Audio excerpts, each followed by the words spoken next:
పరిశుద్ధుడైన ప్రభువైన యేసుక్రీస్తు నామములో మీ అందరికీ శుభములు తెలియచేయుచున్నాను. ఈరోజు బలపరిచే వాక్యము లూకా సువార్త 17వ అధ్యాయము 12-13 వచనములు. ఆయన ఒక గ్రామంలోనికి వెళ్ళుచుండగా 10 మంది కుష్ఠరోగులు ఆయనకు ఎదురుగా వచ్చి దూరమున నిలిచి, యేసు ప్రభువా, మమ్మను కరుణించమని కేకలు వేసిరి.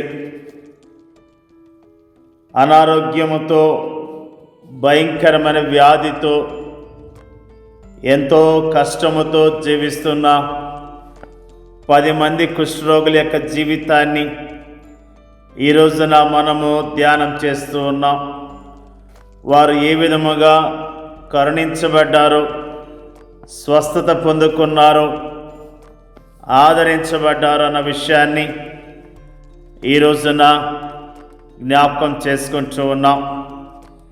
గలిలయ నుండి యెరూషలేముకు మన ప్రభువైన యేసుక్రీస్తు వారు చేసిన ప్రయాణములో ఈ సంఘటన జరిగింది.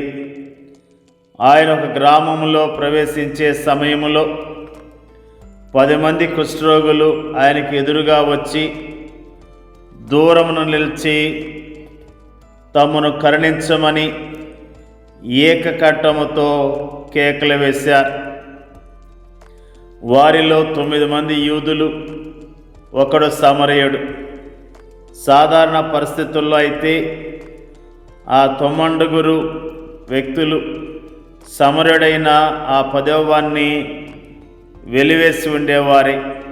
అయితే వారికి సంభవించిన ఒకే వ్యాధి ఆ సమరయుణ్ణి వారితో సమానమైన స్థానములో నిలిపింది. అలానే పాపము ఈ లోకములో మానవులందరినీ ఒకే స్థానములో నిలిపింది. కుష్ఠవ్యాధి పాపమునకు సాదృశ్యముగా ఉంది. గొప్పవారైనా తగ్గువారైనా, ధనవంతులైనా దరిద్రులైనా, మతాశక్తి గలవారైనా నాస్తికులైనా, అందం గలవారైనా, ఎలాంటి వారైనా దేవుని ఎదుట ఒకే స్థానంలో ఉన్నారు. దేవుని యొక్క వాక్యం తెలియజేస్తుంది, ఏ భేదము లేదు, అందరూ పాపము చేసి దేవుడు అనుగ్రహించు మహిమను పొందలేకపోతున్నారు. కుష్ఠరోగులు కేకలతో ప్రభు సన్నిధిలో మొరపెట్టారు. కుష్ఠరోగుల యొక్క కేకలకు ప్రభువారు స్పందించారు. అక్కడ వారితో మాట్లాడాడు. వారితో ఈ విధంగా తెలియజేశాడు, మీరు వెళ్ళి మిమ్మను యాజకులకు కనబరుచుకొనుడి. ఆ సమయంలో ఆయన ఎందుకు తన చెయ్యి చాపి వారిని ముట్టి స్వస్థపరచలేదు. తన మాటపై వారికి ఎంత నమ్మకం ఉందో ఆయన పరీక్షించాలనుకున్నాడు. అయితే వారు ఆయన మాటకు సరిగ్గానే ప్రతిస్పందించారు. వారిలో ఇంకనూ ఏ మార్పు రాకముందే స్వస్థత తప్పక వస్తుందన్న విశ్వాసంతో వారు దేవాలయం దిశగా అడుగులు వేశారు. అలా వెళుతూ ఉండగానే దారిలోనే మార్గమధ్యములోనే శుద్ధులైనట్లుగా దేవుని యొక్క వాక్యము తెలియజేస్తున్నది. ప్రభువారి యొద్దకు రావటము ద్వారా, ప్రభు దగ్గరకు వచ్చి కేకలు వేసి వారి కష్టాన్ని తెలియచేయటము ద్వారా, వారికి ఉన్న కష్టాన్ని స్పష్టముగా ప్రభువుకు తెలియచేయటము ద్వారా, ప్రభు చెప్పిన మాట వినటము ద్వారా వారు శుద్ధులైనట్లుగా దేవుని యొక్క వాక్యము మరెంతో స్పష్టంగా తెలియజేస్తున్నది. వారి జీవితాల్లో వారు ఎంతగానో సంతోషాన్ని పొందినట్లుగా, ఆనందాన్ని పొందినట్లుగా మనము జ్ఞాపకం చేసుకుంటూ ఉన్నాం. ప్రభు యొద్దకు రావటము అది ఎంతో ఆశీర్వాదకరము. ప్రభు యొద్దకు రావటమే కాకుండా సమస్యను తెలియచేయటం కూడా అద్భుతమైన విషయం. స్పష్టముగా వారి సమస్యను తెలియజేశారు. ప్రభువారు చక్కని జవాబు ఇచ్చినట్లుగా ఈ రోజున మనము జ్ఞాపకం చేసుకుంటూ ఉన్నాం. ఈ రోజున మనం కూడా ప్రభు సన్నిధికి వస్తూ ఉన్నాం. స్పష్టముగా మన సమస్యను ప్రభు తెలియచేయాలి. నిజముగా కేకలు వేసినట్లయితే, నిజముగా కేకలతో కూడిన ప్రార్థన చేసినట్లయితే ప్రభువారు మనకి జవాబు ఇవ్వటానికి సిద్ధముగా ఉన్నాడు.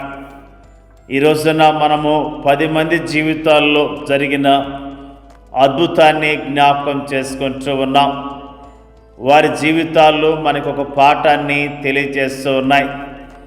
దేవుని వాక్యం మీద విశ్వాసం ఉంచినట్లయితే మనం ఎంతగానో దీవించబడతామన్న విషయాన్ని మనము నేర్చుకుంటూ ఉన్నాం.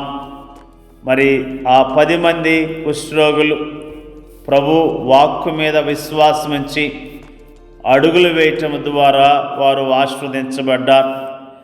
మనం కూడా దేవుని యొక్క వాక్యం మీద విశ్వాసం ఉంచి విశ్వాసంతో ముందుకు వెళ్తున్నప్పుడు ప్రభు మన జీవితాల్లో గొప్ప కార్యాలు జరిగిస్తాడని ప్రభు నామములో తెలియజేస్తూ ఉన్నాను. 10 మందిలో ఒక వ్యక్తి మాత్రము తాను స్వస్థత పొందానని గ్రహించాడు. స్వస్థత పొందుకున్న తర్వాత అతడు మాత్రమే వెనక్కు తిరిగి ప్రభు యొద్దకు వచ్చాడు. అతనికి కృతజ్ఞత కలిగిన హృదయం కలిగి ఉన్నాడు. ప్రభువారు తన జీవితంలో చేసిన ఆ మేలుకు ఆయన ఘనపరచాలని, ఆయనకు కృతజ్ఞతాస్తుతులు చెల్లించాలని వెనక్కి తిరిగి వచ్చి ఆయన పాదాల మీద పడి ఆయనను గొప్ప శబ్దముతో ఘనపరిచినట్లుగా దేవుని యొక్క వాక్యము తెలియజేస్తుంది. అతని దృష్టిలో దేవుని కుమారునితో పోల్చినప్పుడు దేవాలయాలు, యాజకులు, ఆచార వ్యవహారాలు కేవలం శూన్యమైనవి. ఆ మిగతా 9 మంది యెరూషలేములో మత సంబంధమైన వ్యవహారాల్లో మునిగి తేలుతున్న సమయంలో ఈ వ్యక్తి రక్షకుని ఆరాధిస్తూ ఉన్నాడు. ఆయన పాదాల చెంత ఆనందిస్తూ ఉన్నాడు. అతని జీవితంలో అవధుల్లేని ఆనందాన్ని పొందుకున్నాడు, సంతోషాన్ని పొందుకున్నాడు, ఎంతగానో దీవించబడ్డాడు. ప్రేమైన దేవుని యొక్క ప్రజలారా, మనము ప్రభు యొద్దకు దుఃఖముతో వెళితే సంతోషముతో తిరిగి రాగలుగుతాం. వ్యాధితో వెళ్తే స్వస్థత పొందుకొని తిరిగి రాగలుగుతాం. సమస్యతో వెళ్తే సమస్యను పరిష్కరించుకొని తిరిగి రాగలుగుతాం. ప్రభు యొద్దకు వస్తే ప్రభు దీవిస్తాడన్న విషయాన్ని దేవుని యొక్క వాక్యం ఎంతో స్పష్టంగా తెలియజేస్తున్నది. ప్రియ సహోదరుడా, సహోదరి, నువ్వు ఏ సమస్యతో ఉన్నావో, ఏ బాధతో ఉన్నావో, ఏ వ్యాధితో ఉన్నావో ఈరోజే ప్రభు యొద్దకు వచ్చి నీ సమస్యను స్పష్టంగా తెలియచేయి. ప్రభు నీ సమస్యను పరిష్కరిస్తాడు, నిన్ను దీవిస్తాడు. ప్రభు ద్వారా దీవించబడతావు. ఈరోజే ప్రభు యొద్దకు రా, ప్రభు నిన్ను అధికంగా దీవిస్తాడు. దేవుడి యొక్క వాక్యాన్ని దీవించునుగాక.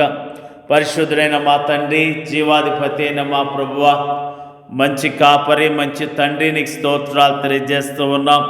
10 మంది జీవితాల్లో అయ్యా ప్రభువా, వెలుగు నింపిన విషయాన్ని, దీవెన నింపిన విషయాన్ని, ఆశీర్వాదాన్ని నింపిన విషయాన్ని, స్వస్థతతో నింపిన విషయాన్ని జ్ఞాపకం చేసుకోవటానికి మాకు ఇచ్చిన ధన్యతను బట్టి నీకు స్తోత్రాలు, నీకు వందనాలు తెలియజేస్తూ ఉన్నాం. వారు దుఃఖముతో, బాధతో వచ్చి కేకలు వేసి అయ్యా నీ సన్నిధిలో మొరపెట్టినప్పుడు వారికి జవాబు ఇచ్చిన విషయాన్ని బట్టి నీకు స్తోత్రాలు తెలియజేస్తూ ఉన్నాం.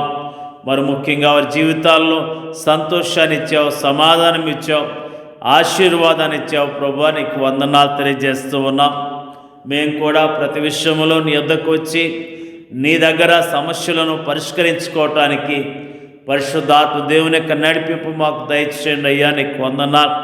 వాక్యం ఇచ్చిన ప్రతి సహోదరిని, సహోదరులను, వారి కుటుంబాలను పేరు పేరున దీవించి ఆశీర్వదించండి అయ్యా. నీకు వందనాలు. వారికి ఉన్న ప్రతి అవసరత మీరు తీర్చండి.